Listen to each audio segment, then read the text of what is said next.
បាទជំរាបសួរពុកម៉ែបងប្អូនថ្ងៃនេះសូមនាំអារម្មណ៍ពុកម៉ែបងប្អូនមកទស្សនៈកំសាន្តជាមួយខ្ញុំនៅក្នុងទីក្រុងភ្នំពេញខេត្តយូណានជាបន្តទៀតនេះជាលក្ខណៈផ្ទាល់ខ្លួនទេដែលខ្ញុំបានឃើញហើយខ្ញុំគិតថាគួរតែចែករំលែកដល់បងប្អូនហើយការថតនេះក៏មិនបានព្រៀងទុកថាសម្រាប់ធ្វើជាវីដេអូអ្វីដែរគាត់ជាថតផ្ទាល់ខ្លួនទេប៉ុន្តែខ្ញុំគិតថាអ្វីដែលខ្ញុំឃើញខ្ញុំគួរតែចែករំលែកទីនេះគឺមានឈ្មោះថាក្រុមហ៊ុនមួយដែលស្ថិតនៅក្នុងខេត្តយូណានឈ្មោះ Yunnan Bayao Group Co Ltd បាទខ្ញុំបាទសូមជម្រាបថានៅលើពិភពលោកនេះមានរូបមន្តអសត់តិចតួចណាស់ដែលត្រូវបានការពារនិងថែរក្សាការសម្ងាត់ដែលមានកម្រិតខ្ពស់ថ្នាក់ជាតិក្នុងចំណោមនោះយូណានបាយ៉ាវឬក៏ថ្នាំចិនយូណានគឺជាឈ្មោះមួយដែលល្បីល្បាញបំផុតចាប់ផ្ដើមចេញពីរូបមន្តថ្នាំបុរាណបំបត្តិការឈឺចាប់និងខាត់ឈាមកាលពីជាង1សតវត្សមុនថ្ងៃនេះ Yunnan Bayao Group បានវិវត្តខ្លួនបាទទៅជាក្រុមហ៊ុនឱសថនិងផលិតផលថែទាំសុខភាពដ៏ធំមួយរបស់ពិភពលោកតើអ្វីជាការសម្ងាត់នៅពីក្រោយភាពជោគជ័យដ៏អស្ចារ្យនេះរឿងរ៉ាវគឺដូចនេះបងប្អូនចាប់ផ្ដើមនៅឆ្នាំ1902នៅពេលដែលគ្រូពេទ្យឱសថបុរាណដ៏ប៉ិនប្រសប់ម្នាក់ឈ្មោះគូហាំងសាំងបើសិនជាខ្ញុំអានឈ្មោះខុសសូមកុំប្រកាន់អីលោកគូហាំងសាំងបានបង្កើតរូបមន្តថ្នាំម្សៅពណ៌សម្យ៉ាងដែលមានសមត្ថភាពខាត់ឈាម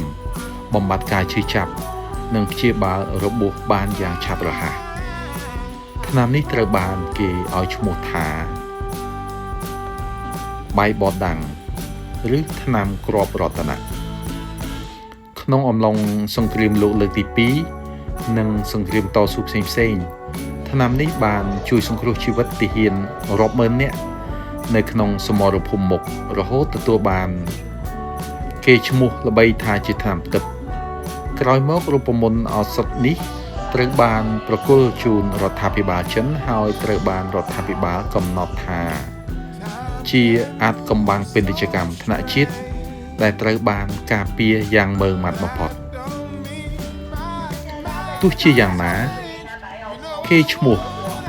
ប្រវត្តិសាស្ត្រតែមួយមុខមិនអាចធ្វើឲ្យក្រុមហ៊ុនរីកចម្រើនក្នុងយុគសម័យថ្មីបានឡើយ Yunnan Bayao Group បានធ្វើបដិវត្តន៍ដ៏ធំមួយ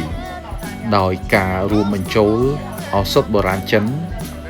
ជាមួយនឹងបច្ចេកវិទ្យាឱសថសាស្ត្រទំនើបជំហានដ៏ឆ្លាតវៃបំផុតមួយគឺនៅក្នុងឆ្នាំ2004នៅពេលដែលក្រុមហ៊ុនបានប្រឡូកចូលក្នុងទីផ្សារថែទាំបទធ្មេញ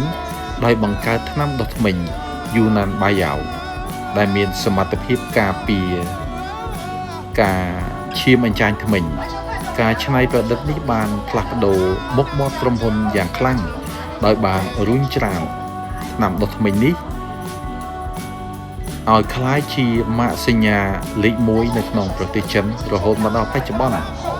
ក្រៅពីនេះក្រុមហ៊ុនបានពង្រីកផលិតផលជាច្រើនដូចជា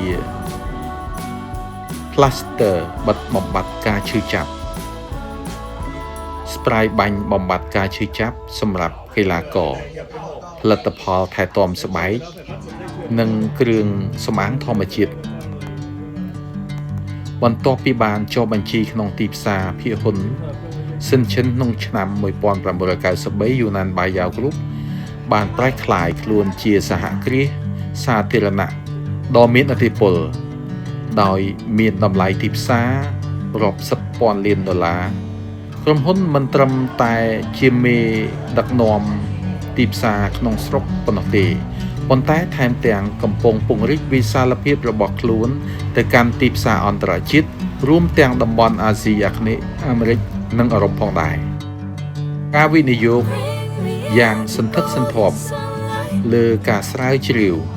និងអភិវឌ្ឍ R&D Research and Development និងការសហការជាមួយស្ថាប័នវិទ្យាសាស្ត្រលំដាប់ពិភពលោកបានធ្វើឲ្យយូណានបាយយ៉ាវអាចคล้ายខ្លួននិងរក្សាបាននៅស្តង់ដារគុណភាពខ្ពស់បំផុតនិងឆ្លើយតបតាមតម្រូវការរបស់អ្នកប្រើប្រាស់ជំនាន់ថ្មីនេះផងដែរពីម្សៅថ្នាំបុរាណតូចមួយនៅក្នុងកញ្ចប់ក្រដាសសឆ្ពោះទៅកាន់ចក្រភពឧស្សាហកម្មសុខភាពដ៏ទំនើប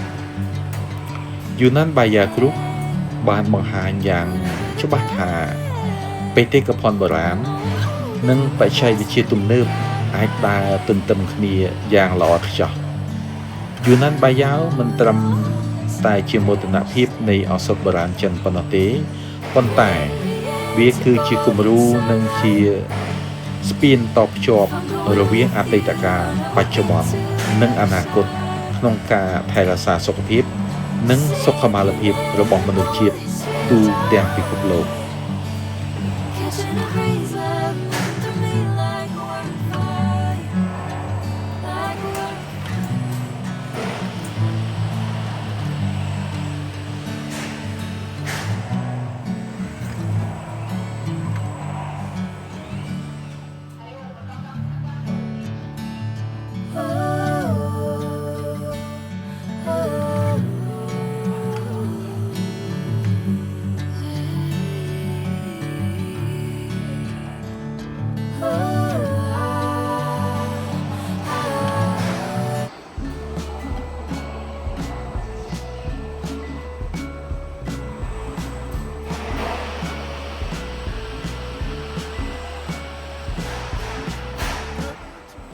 បាទបងប្អូនជាការពិតណាស់នេះគ្រាន់តែជាអ្វីដែលខ្ញុំបាន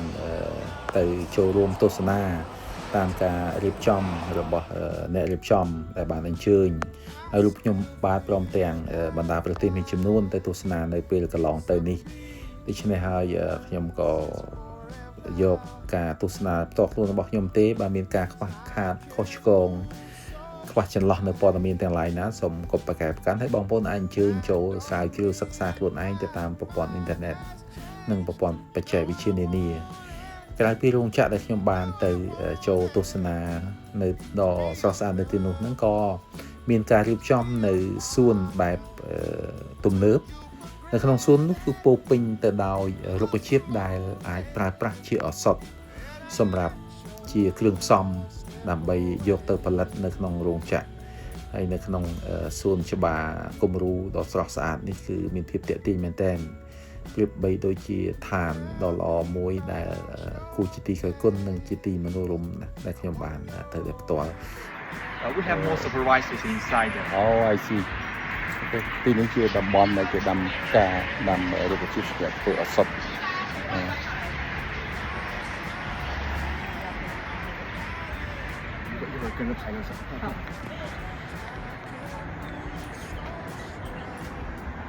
បាទបងប្អូនសម្រាប់ខ្ញុំបាទមានតែប៉ុណ្ណេះទេគឺសូមចែកនៅជូនបងប្អូននៅអ្វីដែលខ្ញុំបានឃើញខ្ញុំនឹងចែកជូនបាទសូមអរគុណសូមជូនពរបងប្អូនជួបប្រទះតែនឹងសេចក្តីសុខក្តីចម្រើនក្នុងក្រុមគ្រួសារជូនពរសុខភាពល្អប្រាថ្នាអ្វីៗបានសម្រេចយកបំណង